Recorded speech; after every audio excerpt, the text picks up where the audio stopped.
Julien, first day of meetings, what was your take on what was being discussed?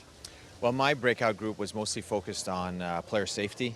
So we had Kay Whitmore address some issues regarding goaltenders, and we had George Parros in there addressing a number of issues throughout the league. We were really focused on trying to find ways to minimize the risk of injuries for our players. So it was a very interesting discussion.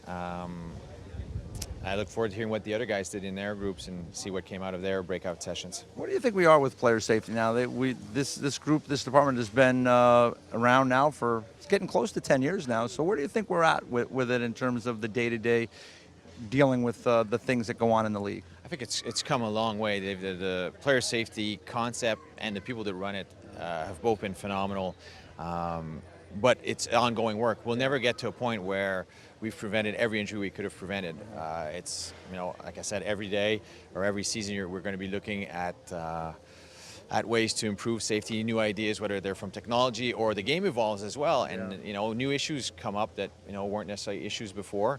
So it's an ongoing battle, but I think the work they do is phenomenal. The idea of having former players very much involved, recently retired players very much involved in the process, I think is very beneficial to our game. All right, your team, it's been a terrific season for the Lightning so far this year. You're hoping to just keep rolling along. Where do you think you guys are at right now as you kind of get into these last 5 or 6 weeks of the season? Well, we're at a point where we're still fine-tuning our play, fine-tuning our D combinations, even our lines to a certain extent. And hopefully this is all done in the hopes that we'll be peaking at the right time, which is later on here, probably when April starts. We haven't technically solidified our playoff spot. Yes, I know we're off to a good start. You're in a good spot. A good spot, but we need to secure that spot first, and then keep working at improving our play so that we're at our best when it matters most. The trade deadline came and went, and many would say, hey, it's been a great year for the Lightning. You guys don't really need anything.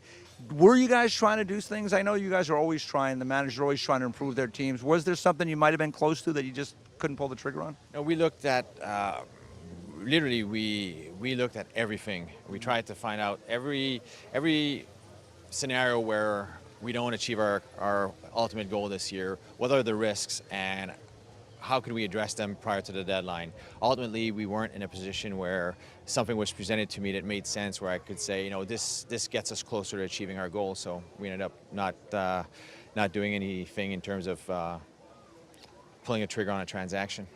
All right, so how's the first full year been for you in this job? We got the big news early in the year. Steve was stepping back. You were stepping forward. How has it been for you?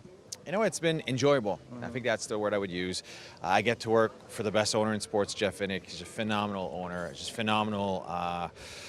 The support that he gives us, the resources that he provides us to go out and compete at the highest level. I love the coaches I get to work with. I had existing relationships with them. Same thing at the minor league level. Our management team, Steve Yzerman's still a big part of it. Like, he was involved in all of our discussions leading up to the deadline. He's been to a number of games this year, both at the NHL level and the AHL level with me, and actually a number of junior games. Pat Verbeek, Al Murray, Stacey Roos, Jamie Pusher. We just have a really good group of people that have provided me incredible support, and they've made the transition as easy as possible on me. All right. Well, listen, thanks for your time. We'll catch up with you later in the week. My pleasure.